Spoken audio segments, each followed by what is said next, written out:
Bien, amados hermanos, tengan ustedes una vez más muy buenos días, que el Señor bendiga la vida de cada uno de ustedes y en esta oportunidad nuevamente con el privilegio siempre de poder compartir la palabra de nuestro Señor.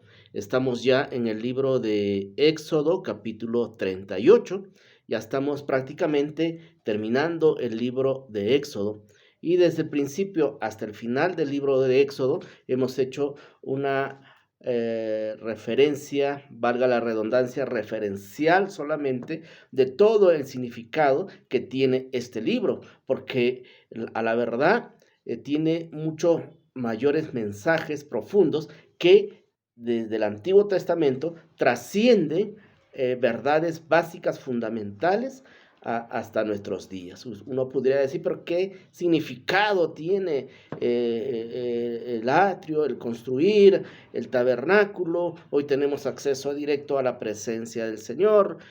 No, ahí hemos dicho también que el Antiguo Testamento es sombra y base de estructura al Nuevo Testamento. Entonces no podemos desestimar, sino más bien tener la preocupación de poder hacer un estudio, lo dije antes creo, más profundo acerca del libro de Éxodo, acerca de la construcción del tabernáculo. Hay muchas enseñanzas un poquito ocultas, ahí mensajes para nuestros días, como los números. Habíamos hablado de los números, el 7 es el número de la perfección, el 3 significa la Trinidad, el 1 dice la palabra, oh Israel, Jehová tu Dios uno es. Hemos visto eso en el candelabro o en el menorá, ¿no? 3, ¿no? Cuerpo, alma y espíritu, 3 a cada lado, unidos por toda una pieza y unidos a una al candelabro principal o a la mecha principal, uno al medio. Entonces todos somos unos, y quienes conectan esa lámpara, si uno no interviene, usted y yo no intervenimos, esa lámpara, por ejemplo, está apagada. Entonces nosotros somos, entonces hay una enseñanza ahí muy profunda. A mí me gusta mucho esa enseñanza del candelabro. Nosotros preparamos el aceite, machacamos, ¿se acuerda? Un aceite especial. Recordábamos nosotros el morir a nosotros, el estar a cuentas con Dios y en eso provocar que eso se encienda, ¿no? Era un mensaje maravilloso, un tanto para ampliarlo un poco más, pero hemos hecho, como le digo, una referencia general de todo. Bien, habíamos dicho también de que toda la construcción tenía un significado. En el capítulo anterior me parece que hice la referencia, algo rápido. ¿Por qué tiene trascendencia a nuestros días? Hemos dicho que estaba dividido en tres partes. La parte de entrada, que es el atrio o el patio, pero había una entrada de una cortina para ingresar a aquello. Ahí estaba pues el tabernáculo de bronce para los sacrificios. Ahí estaba el lugar de limpieza, alabanza, como una especie de fuente de agua. Había una cortina, entrábamos ya del atrio, pasábamos al lugar santo. Ahí estaba el candelabro, está la mesa de la propiciación de los panes, estaba el altar del incienso, y luego pasábamos finalmente a la parte principal, a la presencia de Dios. Tres partes, ¿no? Habíamos dicho que esas tres partes significaban uno, cuerpo, alma y espíritu. La Trinidad. Cuerpo, alma y espíritu. Ahora, ¿qué significa esto? Nosotros somos así, cuerpo, alma y espíritu. En la parte primera, usted y yo sacrificamos el cuerpo, matamos nuestra carne, sacrificamos nuestra carne, limpiamos por las aguas del lavatorio aquello y entrábamos recién. Pero si retrocedemos antes a eso, podríamos decir que había una cortina también de ingreso, y esa era la puerta. La Biblia dice en el libro de Juan, yo soy la puerta, ¿no? El que por mí entrare tendrá pasto, sustento y etcétera. Entonces ahí, pero eso hay un proceso: matar la carne, lavamiento de nuestro cuerpo, pasamos a la otra parte. O sea, la primera parte del atrio es, no quiero equivocarme aquí bien, o quiero que esté claro, es la matanza y el sacrificio de nuestra carne. Ciertamente entramos, conocemos a Cristo, entramos a la parte santa, de todo el recinto, pero hay un lugar donde nosotros tenemos que ir primero, que es el sacrificio y matanza de nuestro cuerpo mismo, de nuestros pecados, sacrificar nuestro cuerpo, lavamiento de las aguas, otros dicen que son las aguas bautismales. Pasábamos al segundo, ya hemos matado el cuerpo, pasábamos a la segunda área, el lugar santo. El lugar santo era sacrificar, matar nuestra alma, nuestra parte almática, de nuestras emociones, aún de nuestros sentimientos. La Biblia dice que engañoso y perverso es el corazón del hombre. ¿Quién lo conocerá? Solo Jehová tu Dios. Ahí teníamos que despojarnos de la parte almática, llenarnos de la provisión de Dios. El pan no solamente significaba el pan de alimento material, sino el alimento espiritual. Entonces es la palabra, es el lugar donde nosotros tenemos que alimentarnos, llenarnos de la palabra, despojarnos de nuestros pensamientos, de nuestras emociones, madurar en el proceso del conocimiento de la palabra, ir a encender, a provocar que ese incienso, que esa lámpara, el menorá, se encienda. Nosotros teníamos que provocar, y si no estábamos en santidad, no podríamos encender aquella lámpara, porque tenía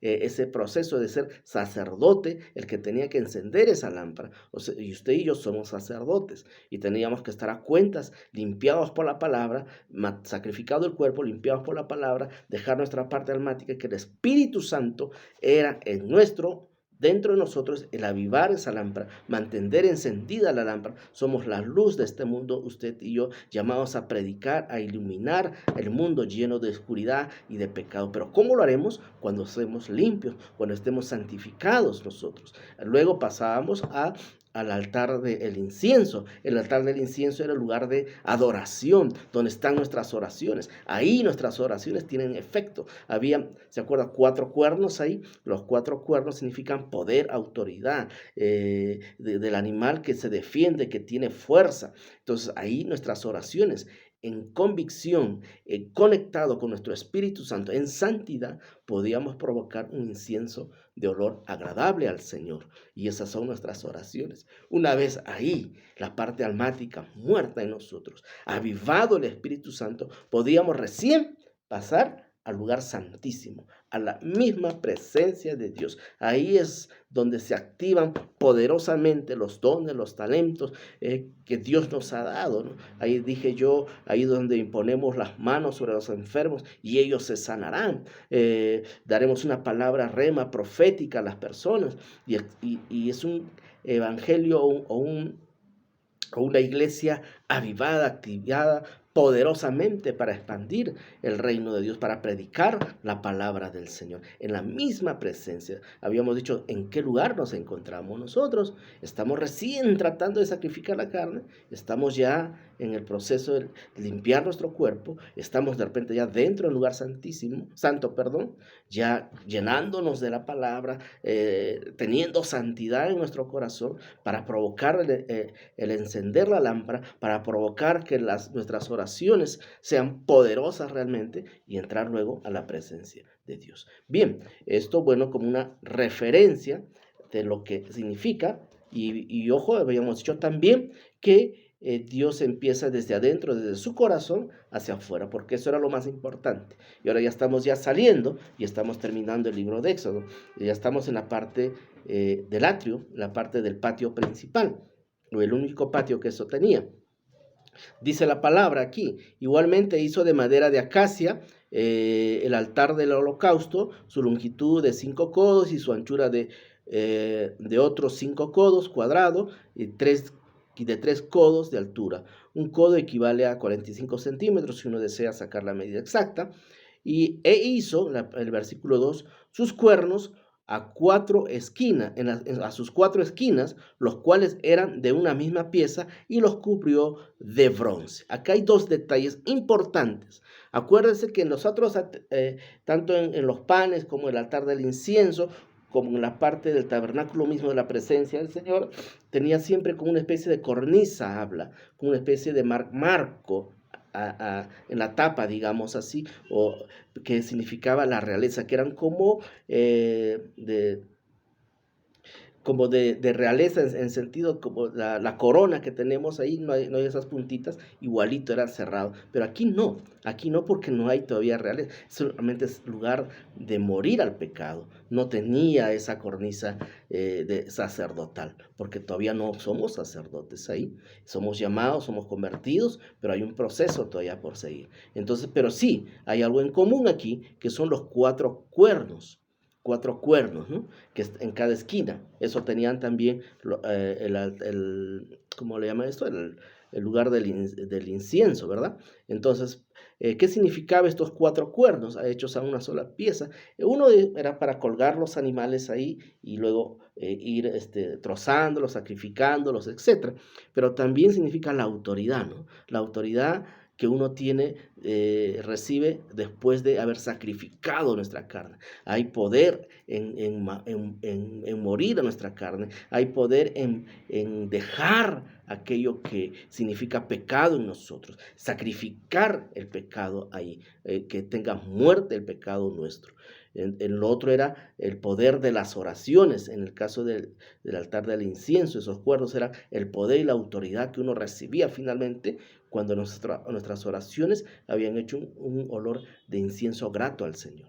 Bien, y esto habíamos explicado también que era como una especie de caja china, ¿verdad? Ahí hablado de los utensilios, ya hemos hablado de eso, los calderos, las tenazas, los garfios, las paletas, todo eso como una parrilla para limpiar y todo, jalar la carne y todo aquello, ¿verdad? En el capítulo 8 dice, también hizo la fuente de bronce y su base de bronce de los espejos de las mujeres que velaban a la puerta del tabernáculo de reunión. Acá hay algo. Este es el lavatorio donde estaba el agua. Tenía dos significados. Sacrificabas tu carne, morías a tus pecados, te limpiabas el cuerpo y mirabas en el lavatorio, abajo estaban los espejos, y esos espejos reflejaban a la luz, y con el bronce pulido era algo, pienso yo, muy cristalino, pero también reflejaba tu rostro. Uno podía mirar ahí la condición tuya para poder pasar al lugar santo. ¿Cómo estás tú realmente? Si realmente hiciste un sacrificio verdadero, genuino, en el altar de bronce, mataste tus pecados, moriste a tus carnes, ahí mira tu rostro. ¿Es cierto, César? ¿Es cierto, Juan, Felipe, Margarita? ¿Es cierto, Isabel, que realmente han sido limpiados, ha sido sacrificado nuestra carne ahí? Mira tu rostro. ¿Es diferente tu rostro? Nos lavamos nuestro cuerpo y pasamos al lugar ya santo. Eso era el significado de aquellos espejos, mirarse a tu rostro mismo antes de que puedas pasar al otro compartimiento que era el lugar santo. Bien, luego habla del atrio del tabernáculo. El atrio es el cerrar con unas cortinas el campamento, vamos así decirlo. Eso tenía algunas medidas, pero acá hay algo importante. Hizo también, asimismo, el atrio del lado sur, al mediodía, las cortinas. El atrio eran 100 codos de lino torcido.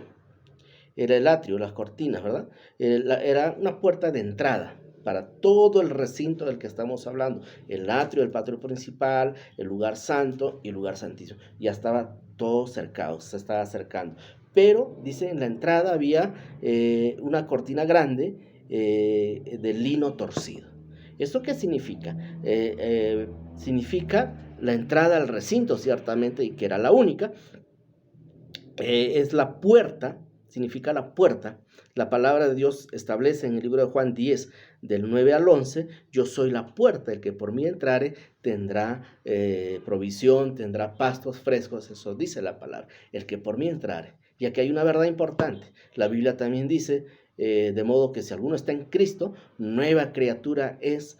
Aquí todas las cosas viejas pasaron, son ahora todas hechas nuevas, ¿cierto, verdad? Eso es como que sonamos y como que a veces equivocamos y decimos, entonces acepté a Jesucristo en mi corazón, ahora todo es una varita mágica y todo cambió. No, de ahí aceptaste, entraste al lugar santo, aceptaste a Jesucristo, entraste por la puerta que es Jesús, pero usted tiene que ir al sacrificio, usted tiene que ir a morir en su carne, lavarse luego recién, bueno, ya hemos explicado ese proceso. Ojo, a eso hay que entenderlo bien. A veces nos equivocamos y levantamos muy rápido al líder, al discípulo, aplaudimos sus cualidades, sus virtudes, su experiencia, su conocimiento, y decimos, bueno, ya, a servir. No, hay un proceso ahí establecido por Dios para el creyente nuevo, para aquel que se viene a convertir. Entra por la puerta, acepta a Jesucristo, yo soy la puerta, pasa inmediatamente al lugar de matanza y sacrificio. Luego al lavamiento, luego, bueno, entonces eso hay que tener cuidado, amada iglesia. Ese es el procedimiento. De modo que si alguno está en Cristo, nueva que ya es nueva criatura. No. Hay todavía hábitos, costumbres, situaciones que todavía manejamos dentro de nosotros. Hay que ir al altar de bronce y sacrificar, que eso muera ahí inmediatamente. Luego lavarnos y luego pasar por el proceso hasta llegar a la presencia misma de nuestro Señor Jesucristo. Bien, ahí hace, las medidas de todo lo que es el cercado de todo el recinto este. Luego, en el capítulo 21 habla algo muy importante, ya para terminar, acerca de la dirección de la obra. Mira qué importante es esto. Acá dice el 21, estas son las cuentas del tabernáculo, cuentas claras. A veces a la iglesia no le gustan las cuentas claras, no le gusta dar el informe económico, podríamos decir hoy en día, de cada detalle de los gastos. No, mire, acá Dios está enseñando a través de Moisés, a través de los líderes, a través de los artesanos, a través del mismo pueblo que ofrendó voluntariamente oro, plata, bronce y entre otras cosas para la construcción de aquel atrio o recinto. Cuentas claras, dice aquí, estas son las cuentas del tabernáculo, el del tabernáculo del testimonio, las que se hicieron por orden de Moisés, por obra de los levitas, bajo la dirección de Itamar. Itamar debe haber sido una persona, un sacerdote obviamente, quien haya tenido conocimientos de logística, de contabilidad, vamos así decirlo, y todo estaba perfectamente anotado, todo estaba perfectamente prescrito, cada gasto, todo lo que se recibió y cómo se utilizó. Y dijo, hijo del sacerdote Aarón. Y también Bezalel, hijo de Uri, hijo de Ur, de la tribu de Judá, hizo todas las cosas que Jehová mandó a Moisés. Con él estaba también Aholiab, hijo de Isamac, de la tribu de Dan, artífice, diseñador, recamador en azul, púrpura, carmesí y lino fino, etcétera, etcétera. ¿Qué quiere decir esto? Ya hemos dicho primero las cuentas que Moisés hace por orden seguramente de Dios. Todo tiene que estar transparente y detallado de todo lo que se construyó en aquel lugar. Y miren, y esto es una enseñanza, repito, a nuestros días. Y acá hay otra cosa importante. Cómo Dios hace y elige a las personas indicadas y trabajan en forma conjunta, como un equipo, en armonía, según la habilidad, según el talento que Dios le había dado. Podríamos decir que Aarón es como el director de todo, o el pastor, era el pastor obviamente, de todo aquello y dirigía, pero habían personas que secundaban, designadas por Dios. Hemos dicho ahí a quienes estaban ahí, Itamar, Bezalel, y otras personas más que intervienen, todos llenos del Espíritu Santo, todos llenos y comprometidos con la obra del Señor. Esa es la iglesia, de alguna forma, un significado y una enseñanza también a nuestros días. Luego dice, todo lo que se utilizó, yo había hecho una referencia anteriormente, dice acá todo el oro empleado en la obra, para la obra del santuario, el cual fue oro de ofrenda, de 29 talentos, 730 ciclos, según el ciclo del santuario.